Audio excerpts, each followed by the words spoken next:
प्रकरण 9। कस्बों नगरों का पर्यावरण। शहर और गांव की जो मिलीजुली संस्कृति है वह कस्बों नगरों में बसती है। कस्बों नगरों का रहन सहन, खान पान, जीवन स्तर शहरों और गांवों का मिला-जुला सम्मिश्रण होता है। कस्बे शहरों और गांवों के बीच में होते हैं। कस्बों में भी लघु उद्योग, बाजार हाट होते हैं। स्कूल, कॉलेज, कल कारखाने तथा कच्चे पक्के और टिन टपड्डों और तंबुओं के सिनेमाघर होते हैं, किंतु ये सब वहाँ नाम मात्र के लिए ही होते हैं। कस्बों नगरों में भी पर्यावरण को शुद्ध रखने की बात आती है। छोटी छोटी सड़कें, गलियां, तंग रास्ते, गंदगी, सिनेमाघर, स्कूल, आपसी रंजिश के साथ साथ भाईचारे और प्रेम की भावना भी कस्बों में होती है। कस्बों नगरों में भी आबादी वाले क्षेत्रों में कल कारखाने नहीं होने चाहिए, क्योंकि यदि भीड़ भरे आवासीय क्षेत्र में फैक्ट्रियां इत्यादि होंगी तो उससे ध्वनि प्रदूषण और वायु प्रदूषण तो होगा ही। अतः सरकार को चाहिए कि ऐसे उद्योगों को बस्ती के बाहर कहीं दूर स्थान दिए जाए, जिससे उद्योगों का विकास भी हो सके और बसवाट पर भी प्रदूषण का कुप्रभाव न पड़े। कस्बों नगरों में भी पीने के पानी की सुव्यवस्था होनी चाहिए। फालतू पानी के निकाल के लिए नालियाँ, नाले इत्यादि होने चाहिए। समय समय पर उनकी सफाई भी होनी चाहिए। लघु उद्योगों को गांवों की तरह ही कस्बों नगरों में भी प्रोत्साहन मिलना चाहिए, क्योंकि यदि किसी के पास खेत नहीं है, नौकरी नहीं है, तो वह अपनी जमा पूंजी से अथवा बैंकों से ऋण लेकर अपना लघु उद्योग प्रारंभ करके अपनी आजीविका का साधन जुटा सकता है, अपने घर परिवार का भरण पोषण कर सकता है। इस प्रकार प्रत्येक परिवार देश के विकास की मुख्य धारा से स्वयं को जोड़ सकता है। अति लघु उद्योगों के विकास और प्रोत्साहन के लिए सरकार अब नई नई योजनाएं भी बना रही है। गांवों से लोग कस्बों नगरों में आते हैं अथवा सीधे ही महानगरों व शहरों को चले आते हैं। यह पलायन की प्रवृत्ति तो समाप्त होनी ही चाहिए। कस्बों नगरों में भी धुआं छोड़ने वाले वाहनों से वायु प्रदूषण फैलता है। धूम्रपान की बुरी प्रवृत्ति तो गांव, कस्बों और शहरों के प्रायः सभी रहने वालों में कम या अधिक पाई जाती है। धूम्रपान से भी पर्यावरण दूषित होता है। इससे सेवन करने वाले को तो हानि होती ही है, साथ ही पास बैठने वाले को भी बीमारी का अंदेशा बना रहता है, क्योंकि धूम्रपान से धुआं श्वास के साथ आसपास के वातावरण को भी दूषित करता है, जिससे आसपास बैठने वाले प्रभावित होते हैं। शराब तथा अन्य नशीले पदार्थों पर भी पूर्ण पाबंदी होनी चाहिए, क्योंकि ये नशे भी किसी भी स्तर के व्यक्ति को अपनी चपेट में ले सकते हैं। अतः धुआं छोड़ने वाले वाहनों पर और धूम्रपान पर भी अंकुश लगाना चाहिए।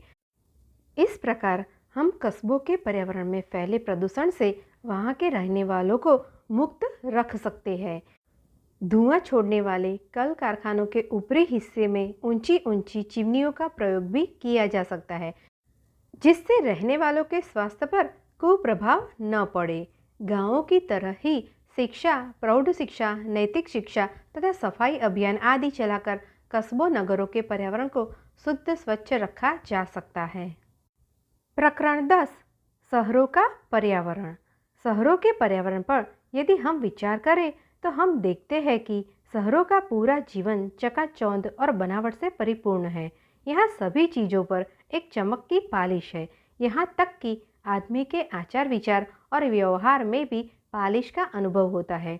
इसीलिए शहरी जीवन और शहर प्रायः सभी गांव वालों, कस्बों वालों को अपनी ओर और अपनी चमक दमक की ओर बरबस ही खींच सा लेते हैं, और गांव, कस्बों और यहाँ तक कि छोटे मोटे शहरों वालों भी अपनी जमीन से उखड़कर इन शहरों, महानगरों की ओर खींचे चले आते हैं और एक समय पर यहाँ की भीड़ में, यहाँ के वातावरण में ऐसे रच बस जाते हैं कि अपने आप को ही भूल जाते हैं, अपनी पहचान आप ही नहीं कर पाते हैं। तो यही होता है इस शहरी चकाचौंध से भरे बनावटी जीवन का प्रभाव। तनिक ध्यान से सोचिए। आदमी की भीड़ में खो गया है आदमी, अब ढूंढता है भीड़ में आदमी को आदमी। इन महानगरों में समस्याएं ही प्रदूषण को बढ़ावा देती है और इस प्रकार यहाँ का पर्यावरण दूषित होता ही चला जाता है। महानगरों में पहले ही से काफ़ी भीड़ भड़का रहता है। उस पर हर रोज़ हर क्षण गांव, कस्बों और छोटे बड़े शहरों से लोग आते ही रहते हैं और बस यहाँ जनसंख्या इतनी बढ़ जाती है कि हर प्रकार की समस्या यहाँ निरंतर पैदा हो जाती है। जैसे रहने की समस्या, खाद्य सामग्री की समस्या, रोजगार की समस्या, परिवहन की समस्या आदि आदि। इतने पर भी यहाँ आए दिन चोरी छिपे छोटे बड़े उद्योग भी अपना स्थान बनाते जा रहे हैं और ये छोटे बड़े उद्योग बस्तियों में, कच्ची कॉलोनियों में कुछ ज़्यादा ही घुसपैठ का सिलसिला जारी रखते हैं, जिससे बस्तियों का पर्यावरण प्रदूषित हो जाता है और जनजीवन पर इसका कुप्रभाव पड़ता है। गंदगी फैलती है, वायु प्रदूषित होती है, ध्वनि प्रदूषण फैलता है, वायु प्रदूषण फैलता है और जल प्रदूषण का खतरा निरंतर बना रहता है। दिल्ली, कलकत्ता, मद्रास और बम्बई आदि महानगरों में यह बात आसानी से देखी जा सकती है। बहुत से शहर तो औद्योगिक क्षेत्र ही बन चुके हैं, जैसे कानपुर आदि। अब हम देश की राजधानी दिल्ली को ही ले, यहाँ निरंतर आवास की समस्या मुंह बाए खड़ी रहती है। परिवहन की समस्या भी बड़ी विकट है। यमुना नदी का जल प्रायः प्रदूषित ही रहता है। इसे शुद्ध करने के लिए आए दिन प्रयास जारी रहते हैं। प्रायः यमुना के जल से यहाँ के निवासियों की पेयजल की पूर्ति नहीं हो पाती थी। इसीलिए दिल्ली के आसपास के क्षेत्रों से नहरों, नदियों का जल शुद्ध कर करके यहाँ के पीने के जल की समस्या का समाधान करने के प्रयास किए जा रहे हैं, किंतु फिर भी पीने के जल की समस्या पूरी तरह से अब भी हल नहीं हुई है। दिल्ली विकास प्राधिकरण आए दिन आवास निर्माण करता है, रहने के लिए जमीन भी बेचता है, किंतु फिर भी रहने की समस्या अभी भी पूरी तरह नहीं सुलझ पाई है। यहाँ अभी अनेकों लोग रैन बसेरों के अतिरिक्त फुटपाथों और सड़कों पर सोते हुए देखे जा सकते हैं। यही नहीं, सभी महानगरों में भी झोपड़पट्टियों की अपनी ही दुनिया है, वहाँ की अपनी समस्याएं हैं।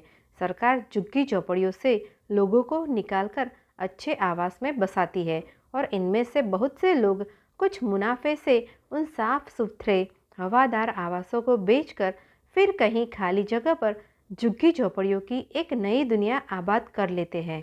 इस प्रकार फिर एक नई समस्या सरकार के लिए उत्पन्न कर दी जाती है। चकाचौंध के अतिरिक्त यहाँ आने का सबसे बड़ा कारण यह है कि यहाँ की बढ़ती जनसंख्या में हर धंधे के आदमी की खपत आसानी से हो जाती है।